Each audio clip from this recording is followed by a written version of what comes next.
We have an absolutely fascinating story today. Story told by an avid storyteller, Tina Vas. She's currently the Senior Vice President and Global Head of HR at Sagility.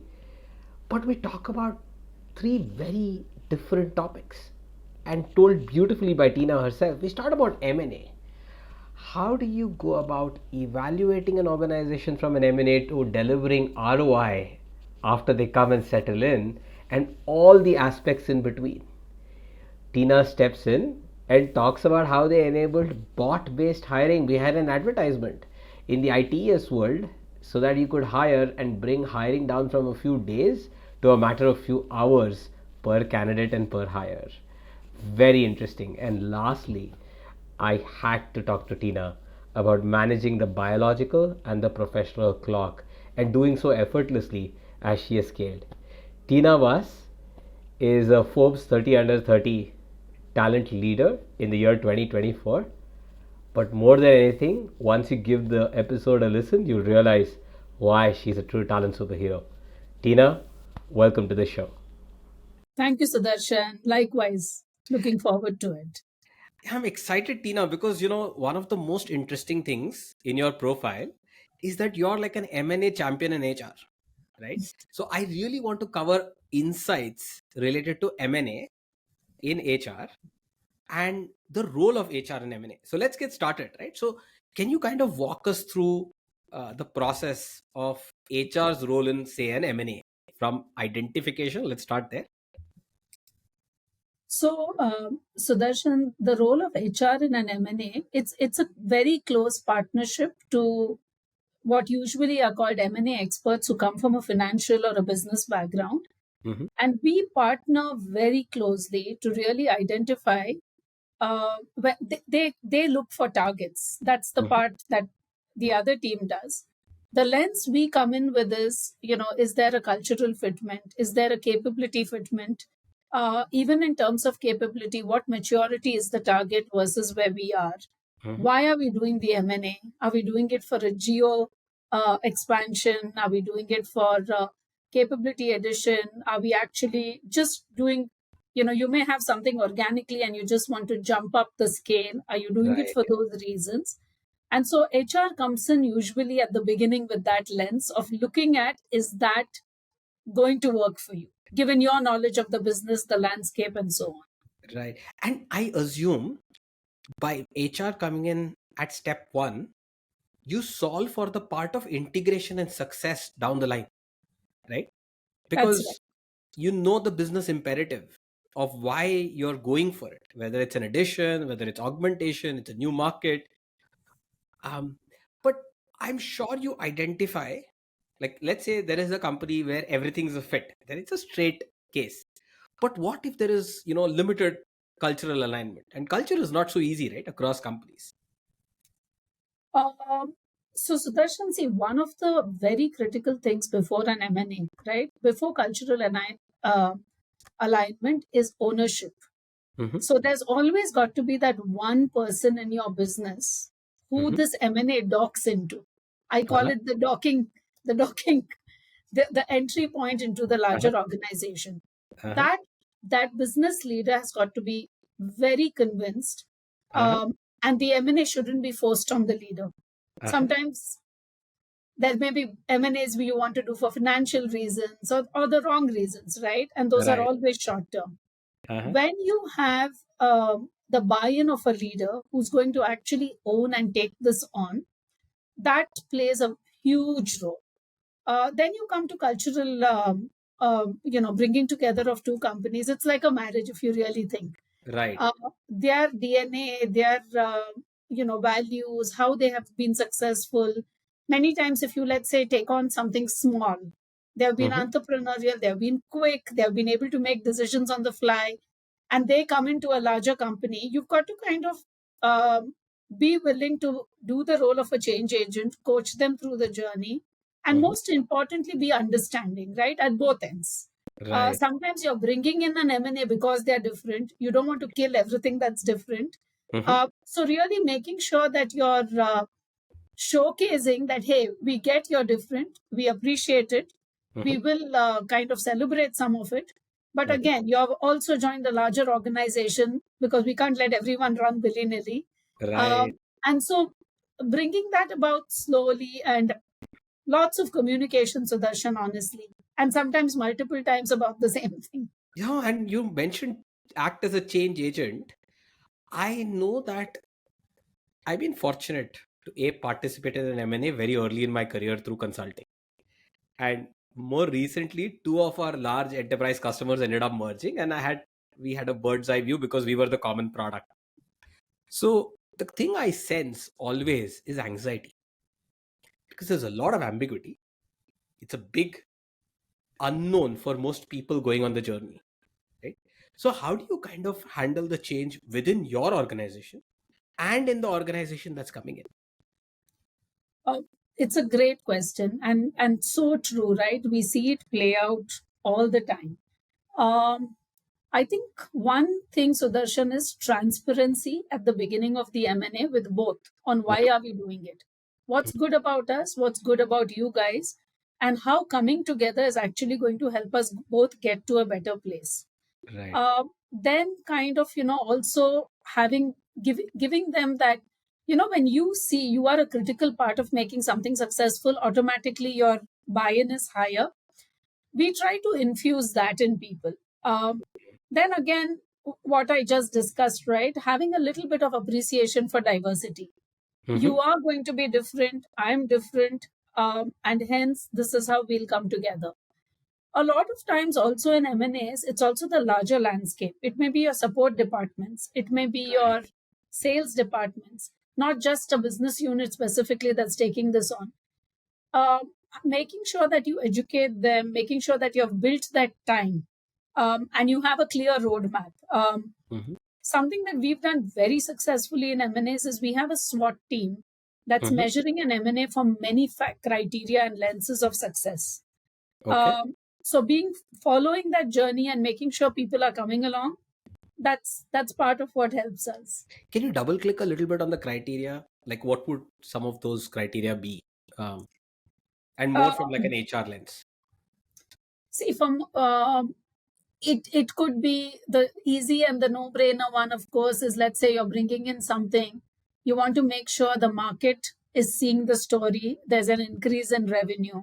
Uh-huh. Then there's also other aspects, Sudarshan, that we try to do is there are sometimes technology journeys that we. One Yeah. of the recent M&As that we are going through, we've needed to upgrade our practices to receive a certain level of certification so Uh-huh. that we are awarded that, and you can work in tandem, because even though we've acquired that company, we're not able to actually mirror our work because of Uh-huh. that. So there are sometimes technology roadmaps. From a people roadmap perspective, many times the goal is, you may come in with X talent, but for you to leverage the value in this M&A, you have got to hire a few more people, critical people. Right. You've got to make sure that there are specific leaders from the company that's acquiring, who are walking that journey of owning, and what are those milestones, because both sides there is a resistance to change. The Right. leader on this end would also probably want to be left alone doing their own thing. Right. Support departments, right? We marry all the support departments, onboarding onto HRIS systems, Right. onboarding on the even the policies and benefits. We may not do it on the first day. You have a plan. So basically, keeping a tracker of that and going through that, I think systematically, without causing too much of ripples. Mm-hmm. That's what we do in the checklist. And the thing that I've always felt affects people. So there's usually people at Durga, Lakshmi, Saraswati, right? So Durga is the titles, and I think that's the part most people get very touchy on because it can never be the two organizations have a similar structure. So what are some best practices to kind of rationalize that? Because that's a very touchy subject and at an individual level, right? It is, and see, it basically goes back to, for example, you may be called a vice president in your company. You may Uh-huh. have a certain set of benefits. Uh-huh. When you come in, there's what you call a sizing that we do, right? Right. Nobody likes being sized. Correct. In our own heads, we are all CEOs. So That Sudarshan needs communication. It needs respect. Um, we do some of these conversations very early. In fact, even prior to the M&A happening.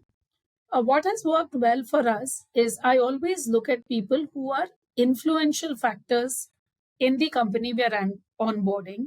Uh-huh. And if those leaders can be convinced in a smaller group, then Uh-huh. they become your carriers of the message Got it. and they kind of reassure people, right? So, and there's also one other thing which I think is an important practice, and you can do this depending on the size of your organization. Mm-hmm. Today, Sagility is a fairly large organization, but there have been companies I've been in, Sudarshan, which might have been smaller sized. And when we did an M&A, we'd look at a new practice that they followed. And rather than saying, you do everything that we do, Uh-huh. we'd be like, hey, these are a few things you all do which seem very good, and we are going to adopt those practices. Mm-hmm. That is showing a lot of respect. Correct. Correct. And it is painful because you've got to reinvent some things, but that has actually worked well.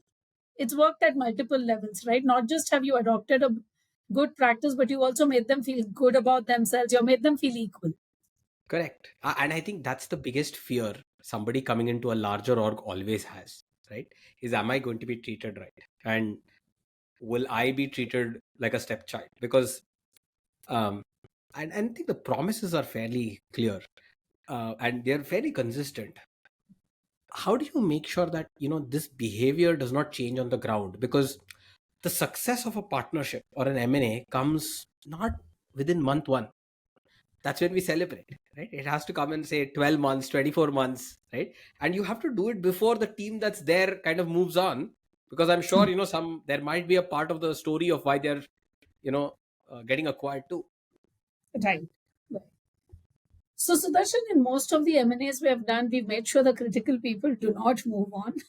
Uh-huh. Oh, You, nice. Oh, yeah, that's because a special you thing. and see, it depends on why we are doing it, why you're doing an M&A. If you have a very strong leader and you're doing an M&A just to expand what you already know, you may not Mhm. want two leaders. But sometimes you're doing it because you really value the leadership, then you keep them on, right? In most of our cases, we have done that. But in either scenario, making sure that your M&A is constantly getting the momentum it needs, and Mhm. you're not kind of having a huge euphoria on the first few days and then it kind of drops off. What we do again, Sudarshan, a little bit of what I said earlier, we keep the vision and the role you have to play in where you are going as an organization live in everybody's, to the degree possible, because then they think that, hey, this is how critical I am to the role. um, and celebration again doesn't only happen when you make it. We celebrate smaller milestones at a 6 month mark, at a 1 year mark. And there are, depending on what kind of, if it's a tech and M&A versus a BPM M&A, your format of celebration may be very different. um, but yeah, we try to make sure that and then also publishing results, right? This is Mhm. what size you were when we acquired you, and this is where we were together. This is what we have become. This is the credibility in the market we've earned.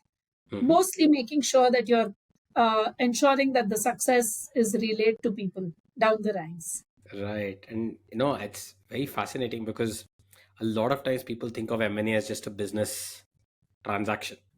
And I think the word operational efficiency is the word that is the biggest villain in the piece, if I were, because I know that everybody who goes through a little bit of an internal struggle. And the number of cases of that success coming through is very low. And since you've seen quite a few of these journeys, I think it was fascinating to hear this. I also want to switch tracks, Tina. You know, by the way, congratulations. You won top 30 talent leaders with Forbes and Indeed this year. Thank you, Um, Sudarshan. and I know a big part of that story is about how you get offers out like in 90 minutes, right? And that's from start to finish. So, can you first set a little bit of context for our audience on, the kind of hiring, the process, the region, the volumes, and then we'll take it one step deeper in terms of what you've done, right?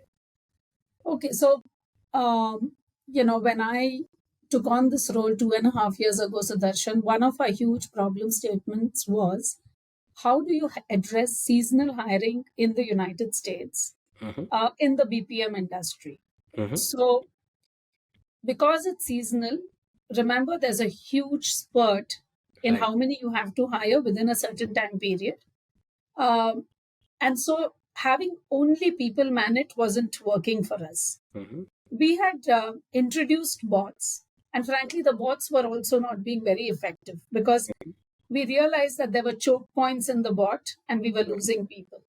Mm-hmm. So, what we did was, and this was a huge initiative, it always needs a lot of people to come together to make something successful. So, we had the technology teams, you had HR from a process standpoint, you had operations looking at the whole thing and saying, how do I make the process so efficient Mm-hmm. that from the point you as a candidate interact with an ad of Sagility Mm-hmm. and you click that, Mm-hmm. how do I make sure you don't go away? Right? So it's Nice. got to be engaging. Right. When we normally call and we have an IVR, Mm-hmm. you want to hang up. You're mostly hitting the 9 or 0 because you want to. Correct. You want to talk to Uh, a person. Yeah. yeah. So if you actually think of people, even if they're dealing with a screen, the messaging and the journey, how you keep them engaged when you use bots is very critical to making it a success.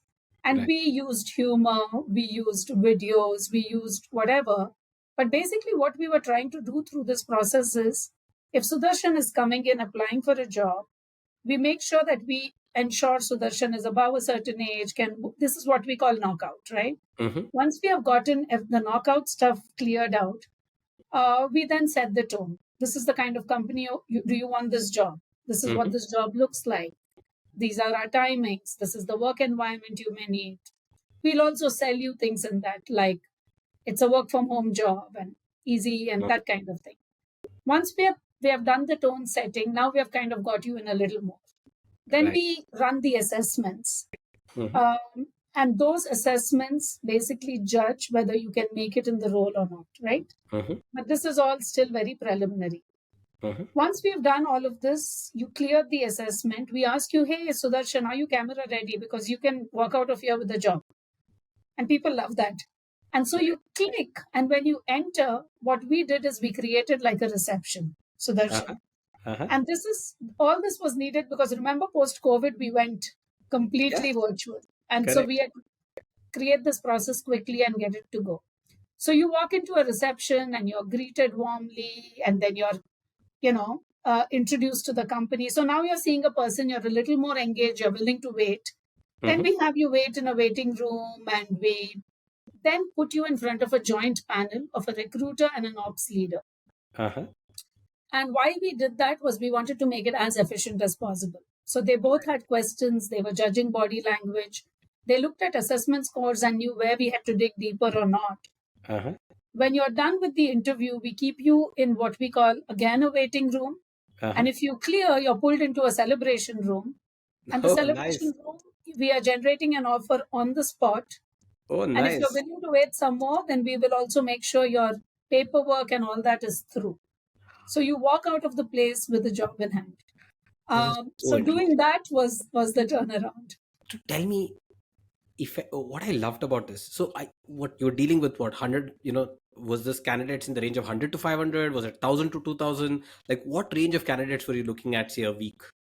We would interview maybe in some cases 2,000, 2,500. And Uh-huh. ultimately you hire about 700, 800, 1,000, depending on the quality you get in, right? So yeah, you're Right. churning all this, and Uh-huh. the bots are making half the journey possible.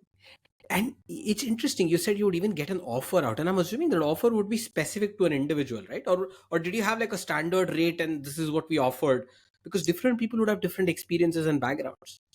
No, so the rates would be determined on your level of skill, Sudarshan, and it was Uh-huh. actually like a very streamlined factory line, right?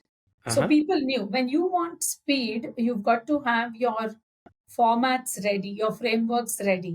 Right. So if there was a certain interview happening and you're given an offer, right from what you're being interviewed for, it was clear what the offer was going to be. And those are non-negotiable rates. Right. No, that's what I imagine, because if you have to enable speed, then the thought process people need to do is not just that you have the technology to connect and add and go down the path and finish the process, right? But to have the rules ready so people make decisions on the spot on what's That's acceptable, what's not, and if it's acceptable, what can you offer and what you cannot, and what's the leeway possible and what's not, and then you just close, right? So you can kind of hit those volumes, right? That's pretty fascinating. I mean, I've heard of a lot of people deal with drop-offs in, especially in IT. Yes, and we're fortunate to work with several customers there, and it's a big problem, right? It's a big problem even in, like, sectors like insurance or banking, where there is high attrition. Any sector with high attrition has a problem of drop-offs, because and people are willing to switch for small jumps as well. So I think what you've shared will be really handy for a lot of people in trying to get to closure quickly, right? um, right. yeah, let's switch a little bit. I want to, I know we're at about the 22-minute mark, so I want to switch, and I don't want to miss this. I know you're now serving as the global head of HR at Sagility, right? And I know when it comes to women in leadership, there's a lot of focus on diversity. There's a lot of onus on it, but I know that the reality is not there, right? So can you share a little bit about your journey, right, as a, through your career, and the steps that ensure that you were here and in the role that you are, right? So today you have conversations of diversity, Sudarshan. When I hit the workplace, this wasn't even a subject on the table, right? I came from an enabling family. I all working women in my family. My dad was very aspirational as far as I was concerned. Mhm. My husband's a huge champion for me to be. So frankly, the personal space was very enabling. Mhm. Professionally, of course, you have to make your way, and there were challenges. Mhm. It's interesting you talked to me about, uh, just yesterday I was addressing a group of management trainees, and there was somebody who came to me about some discomfort with her seating. Mhm. And I didn't want to sound like the grandfather, like, in my time, whatever, but I did recall an incident where my first job was with an express company, which Uh-huh. basically they're into shipments, right? Right. Couriers. Yeah, yeah. And I was a management trainee, and I was supposed to come in as an area manager. And that was very intimidating for that place because you're a woman, Mhm. you're very young, and Mhm. you actually haven't spent enough time in the workspace. There used to be one bathroom and all men, Oh. right? It is actually, it's a physical need. So, how do you get past that? So, I created a framework wherein I used to start my sales calls and make sure I land at the right client at the right place so I could use a bathroom. It starts with basically looking at adversity with a little bit of humor, with a little bit of lightness, and saying, hey, I'm not playing safe and going into a bank job or being a teacher. I am trying to break some glass ceilings, even at that point. It's not going to come easy. So I would not feel sorry for myself as such. I always, the Bombay word jugaad. I Right. came up with a way to work around things. And that's how my journey began. The rest of, and I think when you begin, this is all okay. But when you get to that exactly that midpoint in your life, where your biological clock and the professional clock are, I've had Yeah. two kids through my life. I think what has helped me be successful at that point, Sudarshan, is establishing that I'm a reliable person, Right. right? I may have to, hey, if I'm having a baby, I'm going to have to get up and go, but am I preparing enough for that? Have I insulated the organization when I'm not going to be there? Will Mhm. I be reachable when it's needed to be? Will I always deliver on something that you'd otherwise count that a man would do? Right. I think even we as women have a responsibility to make sure that, because the fact that people think women were not reliable in the workforce was because of all these life happenings that took you away. Right. So I always operated with the principle that let me make sure that I reassure people, and I'm always going to be someone they can count on. Right. And yeah, then you always have people who are more willing and supportive of women in the workplace, even back then. So Mhm. leaning on some of their goodness, I guess that may be what has made it happen, Sudarshan. No, but that's awesome, right? I hear I hear two three themes, right? Ownership. I mean, it's not just ownership to life, but ownership to your career. Um, Second thing that I hear is, being reliable, being somebody. When you have that ownership, people count on you, and then you make sure that you work, plan, and ensure that they can continue to count on you. Not because of these, and most of these things you can, and they're planned, and when you're going to go off, or even with a little bit of ambiguity can be managed. But to kind of set that and making sure you're available, right? Uh, and the third thing that I think is a big takeaway, Tina, and explains why you are where you are. There are always constraints in all our lives, right? But I think we have a choice whether we be a victim or we be a victor. And I think it's about mindset, and about, when you approach with a growth mindset, I think we can, and we can make it happen. And um, so it's interesting you accounted to a story where somebody complained about something, right? And I know today's generation, their life is different, their experiences are different, right? And uh, they're used to a lot more instant gratification. uh, what advice would you give out, because building out a career and getting to like leadership is not easy. So what advice would you give out to somebody who's in management right now, who's starting at their career, so they can kind of traverse this path? Sudarshan, sometimes people have asked me, did you have goals? Did you get a certain place a certain way? And actually, I didn't. It's Hmm. interesting that I have gotten to global head of HR, not just at Sagility, but even two other organizations in my past. But it was not the path of that's my goal. Hmm. A lot of my focus was on acquiring new skill, Hmm. right? That skill would come from, if it's M&A, HR business partnering, leadership coaching. It may be a variety of things in HR. It may be handling different geographies. Hmm. I use, US and India, of course, are easy because I lived in the US and India. But whenever I've had the opportunity, Latin America, Philippines, I've Hmm. embraced it wholeheartedly.